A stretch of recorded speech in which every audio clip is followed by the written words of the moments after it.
Bismillahirrahmanirrahim.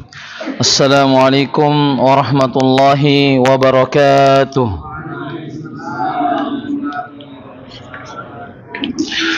Alhamdulillahilladzi ja'ala syahra ramadhana sayyidasy syuhur wa dha'afa fihi alhasanati wal ujur.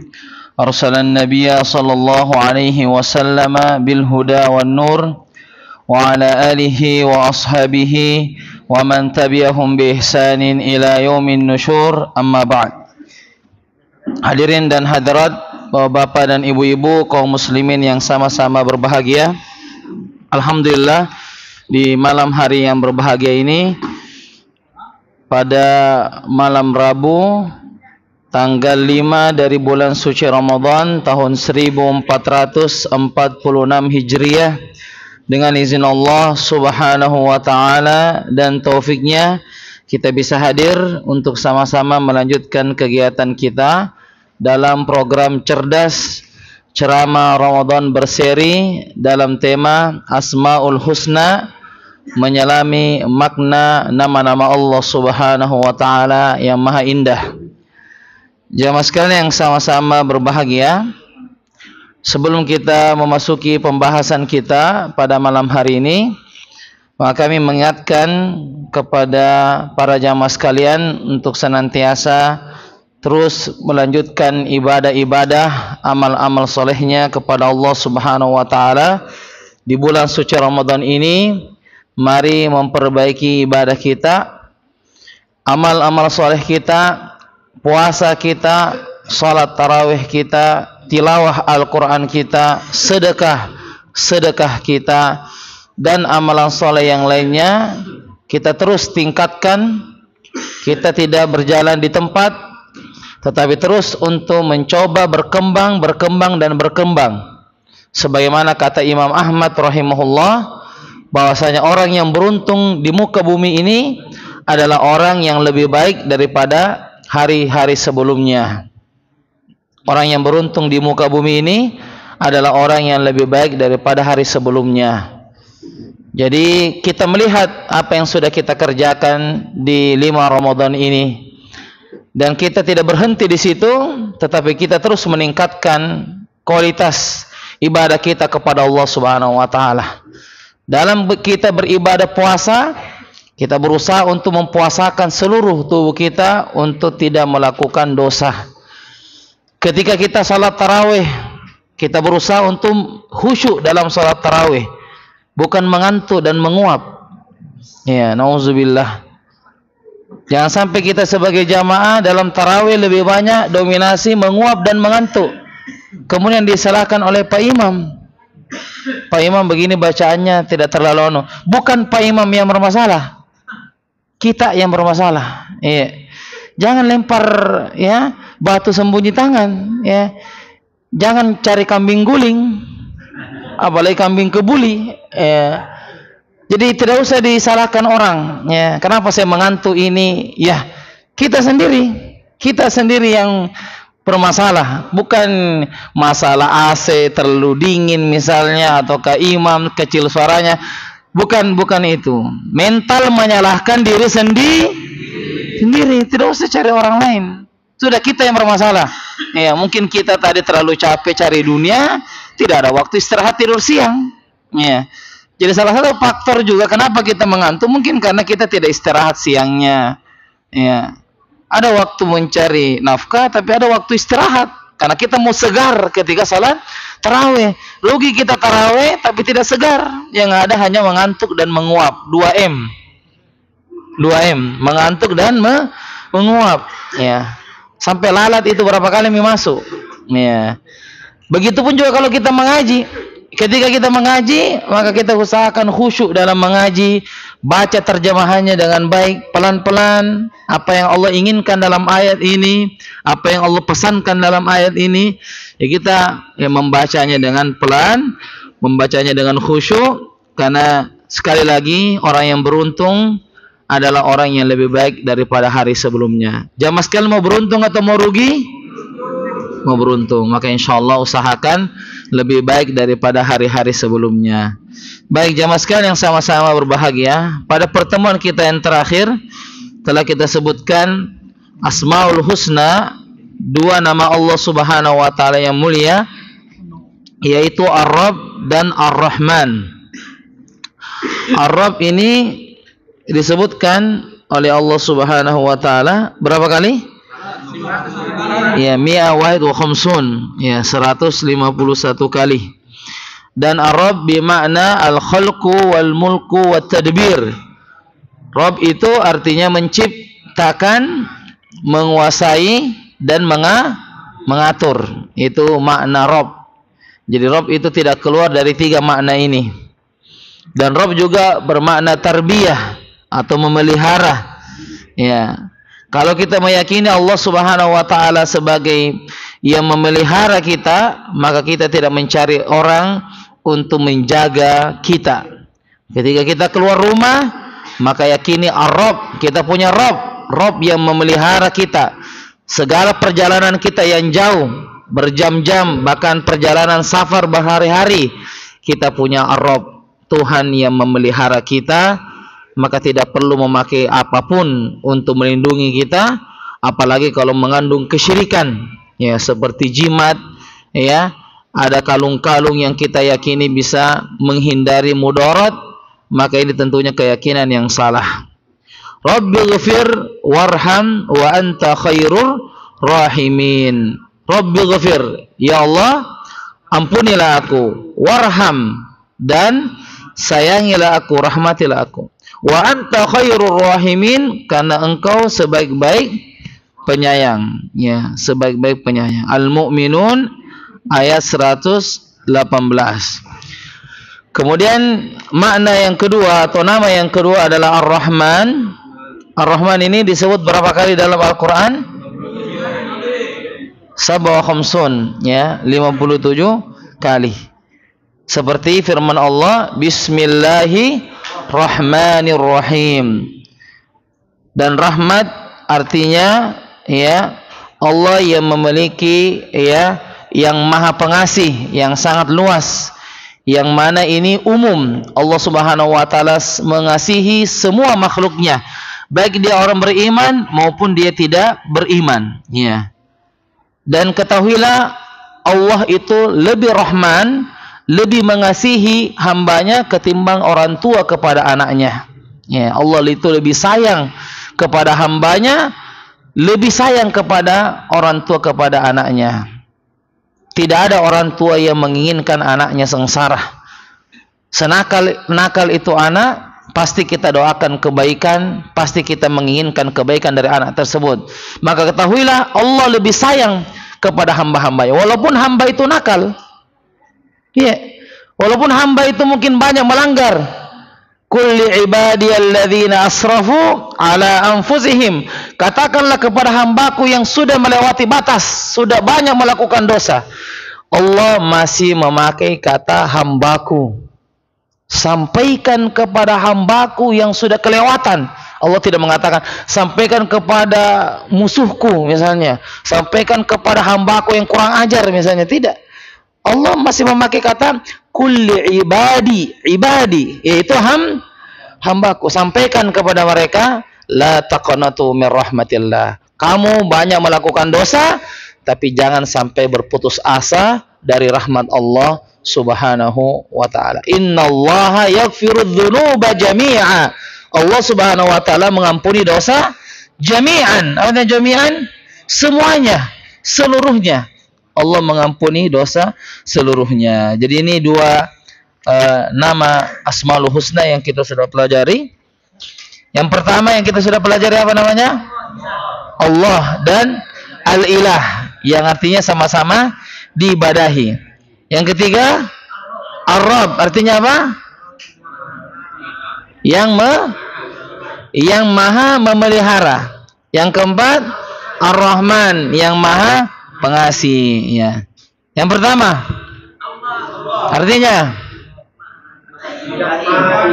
yang maha diibadahi. Yang kedua Al-Ilah, artinya yang maha diibadahi juga. Yang ketiga Ar-Rabb, artinya yang maha memelihara. Yang keempat Ar-Rahman, yang maha satu Dua. Tiga. Yang maha memelihara. Yang keempat, artinya dua. Empat.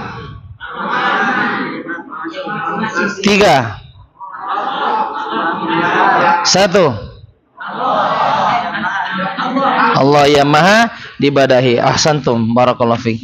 Tapi insyaallah taala kita akan lanjutkan Asmaul Husna pada pertemuan berikutnya, yaitu pada pertemuan yang keempat adalah nama Allah Ar-Rahim dan Al-Wahid, ya.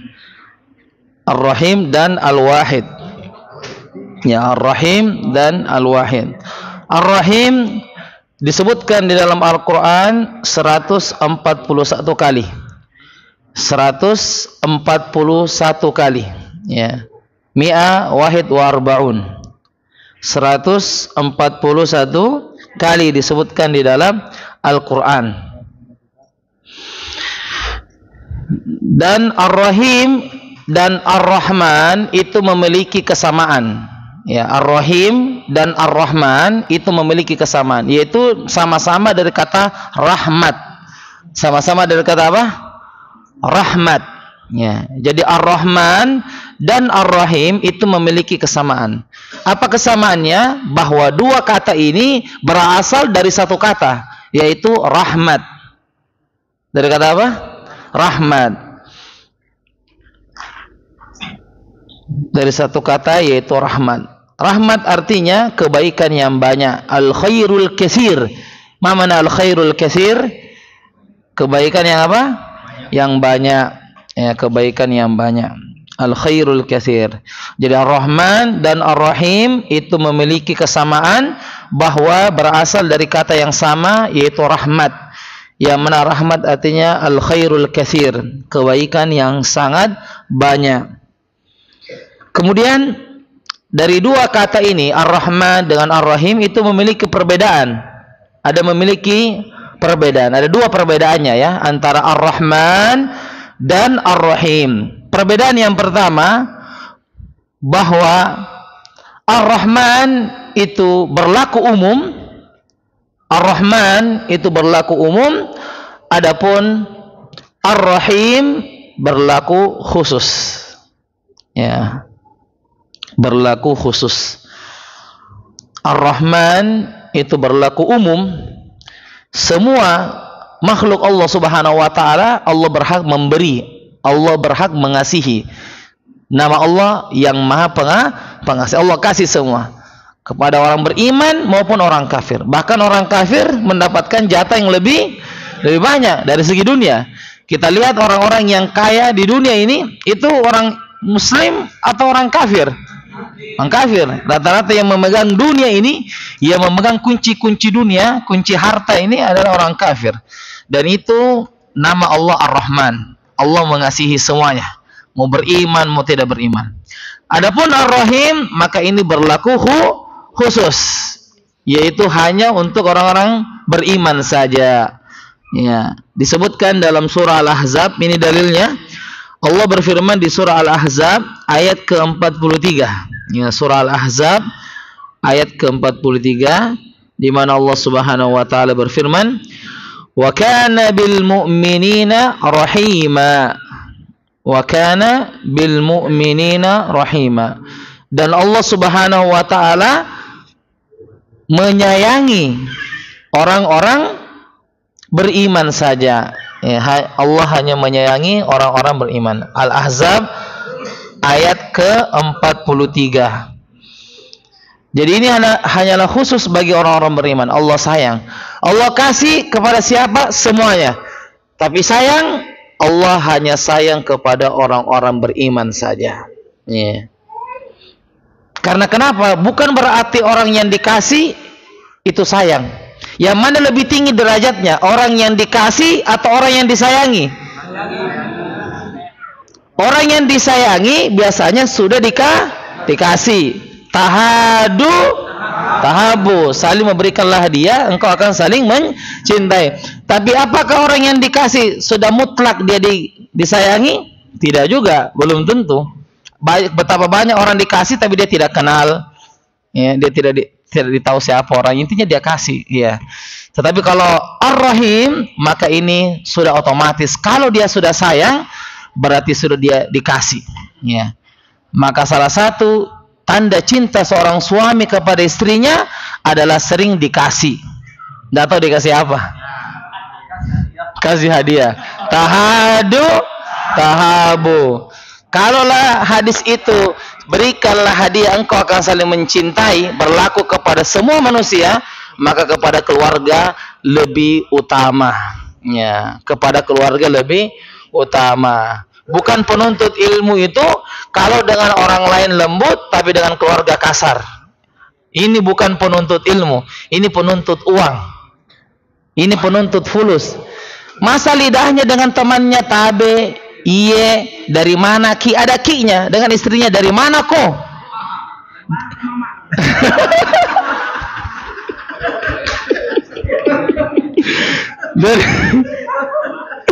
dari mana kok mama kok? Coba. Ada semua konya, ya. Kalau dengan keluarganya dibilang jalan kote, dengan temannya jalan kiti. La haula wala quwata illa billah. Jadi ini perlu untuk dikoreksi bahwa Nabi itu adalah orang yang paling rahmat, paling latif, paling lembut kepada keluarganya. Maka seorang penuntut ilmu, dia lebih meredahkan sayapnya di depan keluarganya. Meredahkan sayap itu bukan berarti takut, ya. Bukan berarti takut sama istri. Maksudnya itu dia lebih banyak mengalah. Ya, lebih banyak mengalah. Jadi ini makna atau perbedaan yang pertama. Yang kedua, Ar-Rahman, dari perbedaan yang kedua, Ar-Rahman itu adalah zat Allah Subhanahu wa taala. Ar-Rahman itu adalah zat Allah Subhanahu wa taala. Zat Allah garis miring sifat Allah Subhanahu wa taala. Ya. Zat Allah atau sifat Allah Subhanahu wa taala. Jadi Allah itu Ar-Rahman yang Maha Pengasih. Kemudian Ar-Rahim, adapun Ar-Rahim adalah al-fi'l, yaitu perbuatan Allah Subhanahu wa taala. Perbuatan Allah Subhanahu wa taala. Artinya apa? Apa maksud daripada perbedaan yang kedua ini? Allah itu memiliki sifat rahmah, sifat pengasih. Dari sifat pengasih itu keluarlah perbuatan. Apa perbuatan Allah? Ar-Rahim, yang Maha Penyayang. Saya ulangi, Allah itu memiliki sifat Ar-Rahman, yang Maha Pengasih. Itu sifatnya Allah. Kemudian lahirlah dari sifat tersebut adalah perbuatan. Apa bentuk perbuatannya? Ar-Rahim, Allah menyayangi hambanya. Jadi Allah memiliki sifat Maha Pengasih, kemudian dari sifat itu muncullah perbuatan yang namanya Ar-Rahim, yang Maha Penyayang. Kemudian disebutkan dalam hadis sahih diriwayatkan oleh Imam Bukhari rahimahullah taala, Rasulullah sallallahu alaihi wasallam bersabda, "Man la yarham la yurham." Barang siapa yang tidak menyayangi, dia tidak akan disayangi. Siapa yang tidak menyayangi, dia tidak akan disayangi. Seorang suami tidak akan disayangi oleh istrinya kalau suami itu tidak menyayangi istrinya. Kalau suami sayang kepada istrinya, istri akan berlipat-lipat sayang kepada suaminya. Betul ini ibu-ibu? Sahih. Dengan kesepakatan ibu-ibu yang ada di pesantren. Nah, tetapi kalau kasar, maka ya selalu ada ya umpan baliknya, ya umpan balik. Yarhamukallah. Jadi siapa yang menyayangi, dia akan disayangi. Ar-Rahimuna yarhamuhumur Rahman. Orang yang menyayangi akan disayangi oleh Ar-Rahman, yaitu Allah Subhanahu wa taala. Siapa yang menyayangi orang, Allah akan sayang kepada dia. Irhamu man fil ard, sayangilah orang-orang yang di bumi, yarhamukum man fis sama. Dia akan disayangi oleh penduduk-penduduk langit. Masya Allah. Jadi kalau kita sayangi orang yang ada di bumi, kita rahman kepada orang, maka Allah dan penduduk langit yaitu malaikat juga akan menyayangi yang Ar-Rahim, yaitu yang menyayangi kepada hambanya. Sebagaimana kisah yang kita ketahui bahwa imra'atun, ada seorang wanita yang dimasukkan ke dalam surga dan dimasukkan ke dalam neraka. Kasus yang pertama, seorang wanita yang dimasukkan ke dalam surga karena dia rahim kepada seekor anjing yang sedang kehausan. Tetapi di kasus yang lain ada seorang wanita yang dimasukkan ke dalam neraka karena dia tidak rahim kepada seekor kucing yang dikurung dan dia tidak diberikan makanan kucing itu. Coba. Ini wanita ketika dia mungkin sudah masuk surga, dia tidak mengira bahwasanya ternyata amalan memberi minum kepada anjing itulah yang menyebabkan dia masuk surga. Begitupun juga wanita yang satu, yang dia tidak menyangka ternyata yang memasukkan dia ke dalam neraka gara-gara menguncing, ya, mengurung, memenjarakan kucing dan dia tidak memberikan makan. Ini perhatikan, ini bagi ibu-ibu yang memelihara kucing. Kalau tidak bisa diurus, dilepas saja supaya dia bisa mencari rezeki Allah. Banyak rezeki Allah di muka bumi. Tapi kalau kita tidak memperhatikan, ya, apalagi kita misalnya sedang safar, lupa kita kunci rumah dan kucing juga di dalam terkunci, dan kita safar di Makassar 1 pekan. Tiba-tiba kita pulang dari Makassar sudah meninggal itu kucing. Sudah mati itu kucing. Maka hati-hati. Ada seorang wanita yang masuk ke dalam neraka gara-gara memenjarakan kucing, menguruk kucing sehingga tidak diberikan makanan. Jadi yang, ya, para pecinta kucing, ya, ini catatan bagi para pecinta kucing, yang mana biasa makanan kucing lebih mahal daripada makanan kita. Yang biasa lebih cepat mandi kucingnya daripada yang punya. Kamarnya kucing dibersihkan 2 kali dalam sehari, kamar sendiri tidak pernah dibersihkan. La haula wala quwata illa billah. Ada yang begitu, ya. Kalau aksesorisnya itu kucing, bajunya, apa namanya, potong kukunya, mahal-mahal semua. Ya, yang punya tidak pernah dibersihkan. Kamar kucing dibersihkan 2 kali sehari, pagi dan sore. Kamarnya sendiri tidak pernah dibersihkan. Nah, ini hati-hati. Ini juga terlalu berlebih-lebihan. Ya. Jadi bagi pecinta kucing, hati-hati. Kalau tidak bisa amanah, lepaskan saja makhluk Allah Subhanahu wa taala. Bukan berarti kalau kita lepaskan kucing itu kita tidak sayang kucing. Tidak. Cuma khawatir kita tidak bisa urus kucing ini, maka lebih baik dilepaskan. Kelihatannya ini sepele, ya. Kalau hewan saja bisa menyebabkan orang masuk ke surga atau ke neraka, bagaimana lagi dengan manusia? Bagaimana lagi dengan manusia? Ya. Jadi harus kita rahim, ya. Harus kita rahim, ya.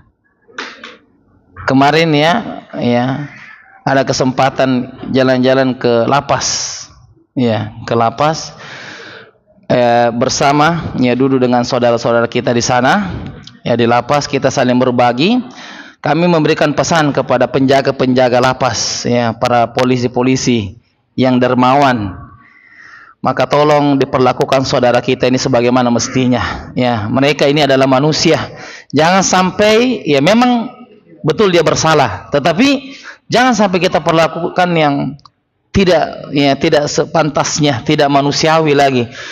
Menegur boleh, angkat suara boleh, tegas boleh, tetapi jangan sampai ada kata-kata yang, ya, menyinggung hati saudara kita, ya. Karena ini saja hewan, orang bisa masuk ke dalam neraka. Bagaimana lagi manusia yang disakiti? Ya, la haula wala quwata illa billah. Jadi, ya, hati-hati, ya, kita bermuamalah dengan manusia, karena itu bisa berdampak kepada diri kita. Dan yang paling penting yang kita sayangi adalah bukan orang lain. Yang paling penting kita sayangi adalah diri kita sendiri. Wala taqtulu anfusakum. Jangan engkau membunuh dirimu sendiri. Innallaha kana bikum rahima. Allah itu sayang kepada kalian. Surah An-Nisa ayat berapa? 29. Surah An-Nisa ayat 29. Jangan engkau membunuh diri sendiri, karena Allah sangat sayang kepada diri kita. Allah sudah sayang kepada diri kita, kemudian kita justru menjerumuskan diri kita kepada, ya, kecelakaan, kepada kebinasaan. Nauzubillahi min dzalik. Kemudian yang kedua, nama yang kedua adalah Al-Wahid, ya, Al-Wahid. Al-Wahid artinya yang Maha Esa. Yang Maha Esa. Al-Wahid disebutkan di dalam Al-Quran itu 22 kali. Disebutkan di dalam Al-Quran 22 kali. Al-Wahid. Dan Al-Wahid artinya yang Maha Esa, artinya tunggal. Ya, artinya tunggal.